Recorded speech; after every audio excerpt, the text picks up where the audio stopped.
各位，在开始今天的影片之前，先允许我快速说几句。想跳过前言进入正戏的话，可以跳到这个时间。我知道距离这个活动已经过去很长时间了，但是因为中间那段时间也有很多其他的事情要做、想做，所以我算是中途把做到一半的 vlog 搁置了一会儿，之后再回头把 vlog 做完的。曾经有想要不要发，现在来看给自己留个回忆也不错，就顺便发了。好，让我们回到23年的6月，从那则 Facebook 贴文开始讲起。哇哦，蔚蓝档案的第一次线下活动，要邀请200位老师共襄盛举。我一看就感觉这东西会有非常多人报名，我也不知道能不能被选上，先把表格填了再说吧。加分项目，我感觉这里一定要填我们当时去台湾吃合作餐点的光辉事迹。先找找影片链接在哪啊？找到链接了，行，填完了提交，也不知道能不能成，希望能去吧。Later， 先看看我们有没有被选上。哇，真成了！我们竟然被选上了！难道才奈是被我们的光辉事迹感动了吗？无论如何，我们入选了。当然，如果没入选的话，你也看不见这个影片了，对吧？活动当天7月28号，我这次选了个9点40的航班，虽然比预定时间迟了一点起飞，但是最后还算是准时的到了。长荣的准点度还是可以的。在等的时候，闲来无聊，拿了立牌出来玩了玩。我2023年2月尾入境的时候，在入境队伍里等了最多10分钟，结果这次在桃园机场的入境队伍等了40多分钟。看来以后有这种情况的话，飞机班次还是订早一点比较好。最后我只能打车冲到会场，很匆忙，所以在进会场之前没有录影或者照照片。之前填参加表格的时候，有一项是让你填参加者真实名字的，工作人员会在1楼对参加者这个名字，对完名字之后给了我3样东西：购买号码牌、蔚蓝档案的布袋，还有名牌。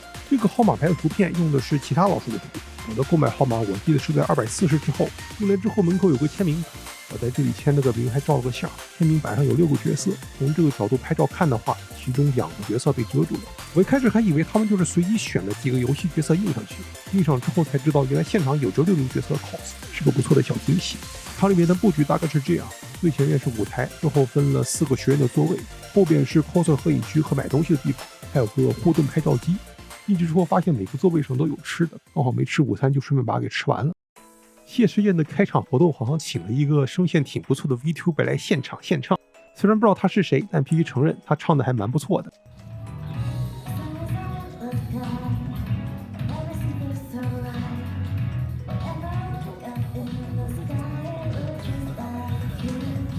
他唱完之后就是访谈环节，这部分播的是提前录制好上了字幕的访谈影片。首先是开发者访谈，之后就是彩蛋 CV 的问答，有了一些非常不错的独家内容，但是访谈字幕看不清楚。你在影片里能看到字幕，是因为我把录影的手机举得很高，比我的头顶都高。我不想把整个 vlog 拖得太长，影响整体的节奏，所以会在另外一个影片里详细阐述我的一些其他的批评、意见、想法和建议之类的。等那个影片做好之后，我会在 vlog 的描述里放影片链接。访谈影片之后就是分学院举行的活动，有一些是叫几个台下的老师们上台参加的，另外一些是所有人都能参加的抢答类游戏。这部分请了好几个台湾的知名直播主来参加和帮忙主持。直播这个东西我不怎么看，所以他们其中好几位的名字我都是第一次听说。按照时间顺序来分一下之后那4个分学院举行的活动吧。第一个学院活动是在那玩杯子和气球，主办方起了一个很花里胡哨的名字，击败头盔团。第二个学院活动是个所有老师都能够参加的解密游戏，叫做复原对策委员会。第3个是来自彩奈小编的问卷挑战，最后一个就是吃热狗。我不知道当时的各位老师们感受如何，但我在第一个和最后一个学院活动的时候没什么参与感。和先前做法一样，我会把我的批评和看法放在另一部影片里。以下重点说一下我认为比较好的另外2个活动吧。我自认不是一个脑子转得很快的人，所以在猜谜和填问卷的时候，我回答的相对比较慢。尤其是猜谜，当某些人知道答案要举手抢答的时候，我大多数时间都还在想答案。虽然我一个问题都没有能抢答到，但感觉这部分还是蛮有趣的。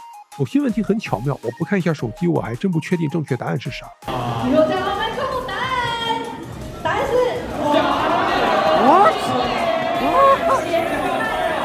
真的太陷阱了。与川联使用看答案。感觉不太像如果你仔细听的话，你可以听到我在后面的声音。为了参加彩奈小编的挑战，每个现场的老师都要扫 QR code 参加一个卡户问卷。在回答那些问卷问题的时候，我一开始因为忙着录影，所以第一题回答的有点慢，没被算分。结果最后搞得自己分数超级落后，只有80多名，还在热狗派对的后面。如果我第一题能回答得上的话，感觉排名会高很多。如你所见，分别的问题并不难，不会像某些解密题目一样那么难。每个在场的老师都能回答这些问题，对我这种反应慢的人很友好。总而言之，这个是我觉得参与度最高的活动。在学院活动之后，就是才奈小编的你画我猜。之前被说很有绘画天赋，老师们应该知道吧？我们要来玩你画我猜。这次很幸运的在现场见证了才奈小编的满分作画。能在现场见证这些伟大作品的诞生，真的是三生有幸。我很看好才奈小编的抽象艺术，多来点儿。毕竟我很需要，我感觉蔚蓝档案的各位老师们可能也很需要。和才奈说了再见之后，活动算是告一段落了。因为购买号码牌还没有叫到我的号码，所以我在会场里边留了挺久的。他们在每个 cos 的区域旁边都会有帮拍照的工作人员，让我这些一个人来的老师也能和 cos 们尽情合照，社恐福音 very nice。我当时在现场留到了5点多，也在会场里面照了很多相。会场里边有个互动拍照机，可以和热狗奶拍照留念，我也顺势拍了1、2张。接下来放其中一小部分照片给各位看，其他的我会在之后找个时间发出来。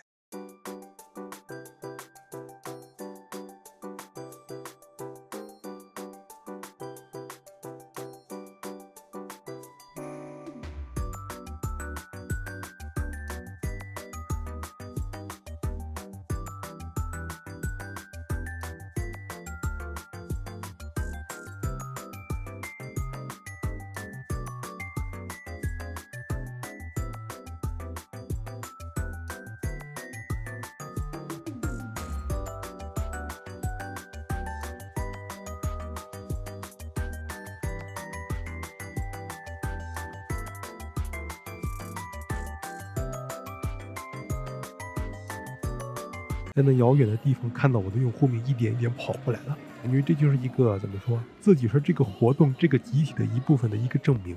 也不知道当时在场的诸位老师有几个会看到会留意我这部浅的 ID， 至少相对某位仁兄而言，我感觉我的 ID 看起来过于正常，并且现在还是在散场的时候，所以就更少人看到了。慢慢的让这个跑马灯自己跑完吧。陈家园老师，您的水壶调到现场喽，请到商品区这边找我认领。东西买完了，也看完能看的东西了，那就回酒店看看布袋里都有些啥吧。这个就是进场之后给的蔚蓝档案布袋，布袋里面有一些新奇的独家物品。来看看这个蔚蓝档案的布袋里面装的都是啥吧。这个是布袋里的毛巾，除了佩洛洛之外，还有其他蔚蓝档案里面出现过动物图形。毛巾看起来不小，但挺薄的，上面的动物图形挺可爱。我的话，我应该不会用它就是了。这个其实是活动的时候要用的打气棒，但我当时拿着手机忙着拍照录影，根本没时间把这东西吹起来，所以我估计我也是极少数把这打气棒保存起来的人。这个是在谢师宴中场拍的热狗男吊饰，很可爱，感觉这东西可以用来认亲，只要你有这个吊饰，你就是参加过谢师宴的老师。这样可能录得不清楚，所以在这里放一张更清楚的图给各位。这是核实身份之后会派给你的名牌，前面印的是你当天被派到的学校，背面会印你在游戏里的 ID。这个就是 ID， 他们的确会当场读出来，然后就出现那种事。你可以看到我被派到了阿拜多斯，但我穿的是格缇娜野流的衣服，所以呢，这个是可以用来合照的迷香透明塑料卡，在后面摆上任何东西就可以合个照，感觉也不错。录的时候对焦没对好，这里再附上一张照片，这样可以更清楚的看到上面写着什么。老师，谢谢你一直以来的支持与喜爱，未来还要继续陪伴我们哟。#蔚蓝档案#蔚蓝档案谢师宴健康正面的游戏。这个是一个续保卡，也是主办方的一丁点心意。200万信用货币和10个高级活动报告，还不错。去完谢师宴之后，想着平日晚上应该人比周末少，就启程去了吉米热狗。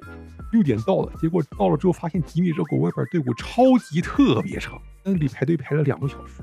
只能说真不愧是超人气手游。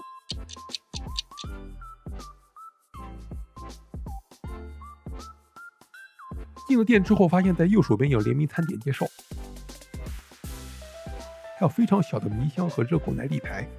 一眼望去，好多个彩奶，玻璃上的、霓虹灯的，如果没被遮着的话，还能看到大彩奶立牌，还有地上的蔚蓝档案 logo。后面的电视在展示一些照片，有谢师宴告示，还有他们一些其他产品的图片。从餐馆的另一头拍，左边是他们的厨房，右边是吉米热狗的 logo。这里上边应该是他们的菜单，下面就能看到他们在厨房里干什么。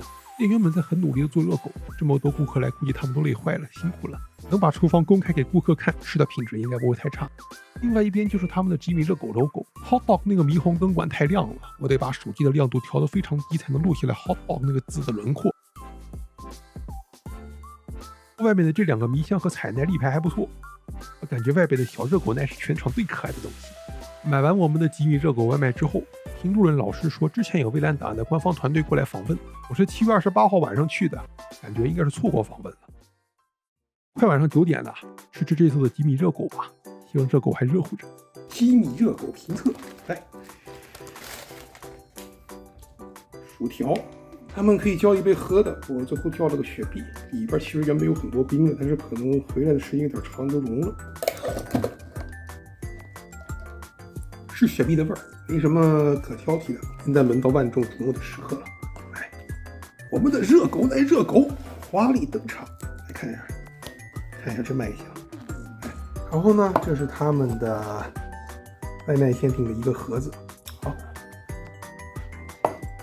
评测，他们这个上面是这个面包里面加了个肠，然后呢之后肠上面加了很多通心粉，通心粉上面又加了很多 cheese 上面又加了很多辅料，然后呢我又加了一些酱，一些番茄酱，还有一些芥末酱，来试试这个联名套餐到底怎么样。简单说一下自己的评价吧，热狗肠很好吃，吃的时候能感觉到里边有通心粉和 cheese， 但是没有很肥很油腻的那种感觉。通心粉一开始尝起来感觉有点无味，但正因为通心粉和 cheese 没什么味道，所以在吃的时候尝到的大多数是热狗肠香料和酱的味道。面包不错，但是没有到非常无与伦比的一种程度。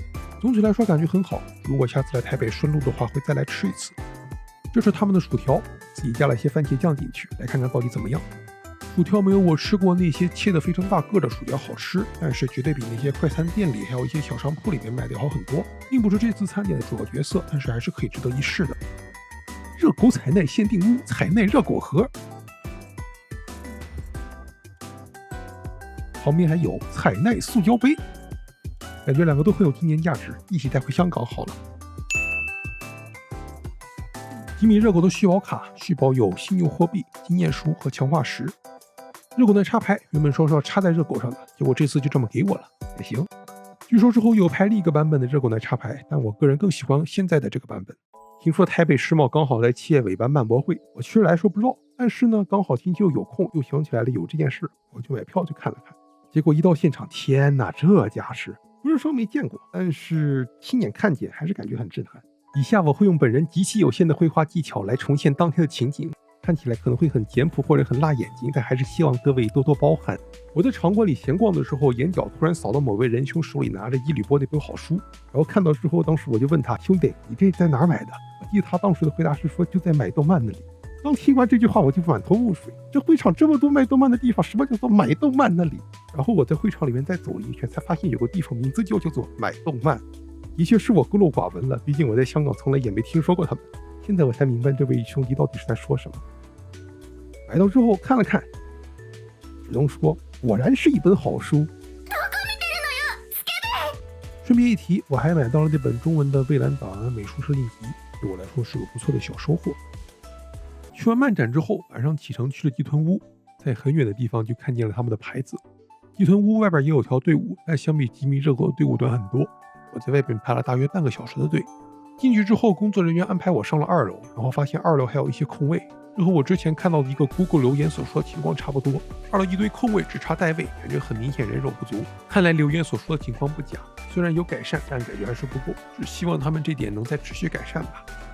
在吉豚屋馆前店的1楼，只有大门口右边我一开始左边的那堵墙才能看见风华和朱莉，另外一边墙大概说的是吉豚屋的历史。如果你是冲着蔚蓝档案来的，想看更多装饰的话，强烈建议上2楼拍个够。顺带一提，他们的楼梯台阶也有装饰过。这里是吉豚屋的2楼，在这里不仅能看到风华和朱莉他们的回忆大厅，还有这个几十部的冬季补给图，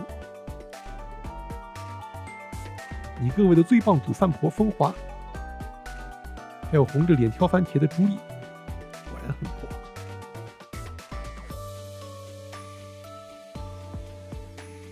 吃的到喽，随着餐点和收据上来的是我们的杯垫和小插牌，这就是风环拿着抹布的小插牌，还蛮可爱的。这是虚宝卡，然后就是朱莉回忆大厅的杯垫，挺大的。收据上也可以看到，总共花了269，不知道这个物价在台湾算不算贵？我在吃的时候，旁边有一桌人在拆蔚蓝达的卡，看起来好像是 Reverse 的卡，买了好几盒，很有钱。我相信网上关于吉豚屋餐点的评测也应该很多了，毕竟这些餐点他们之前也在卖，所以非常简短的说一下评价吧。我那杯喝的是他们的黑甜式奶茶，有股焦糖的味道，很甜。用台湾人的表达方式来形容的话，我感觉这杯喝的甜度应该是台南手摇饮的平均甜度。顺便说一句，我个人其实不太喜欢餐馆用这种外卖纸杯装饮料，给我有一种快餐店那种感觉。猪扒炸的还蛮不错的，至少他们说自己是日本 No.1， 不是毫无根据的。鸡蛋感觉蛮甜，虾的话外脆内软，但外边脆的感觉只有一丁点儿。我在这里还拍了挺多东西的，看一下呗。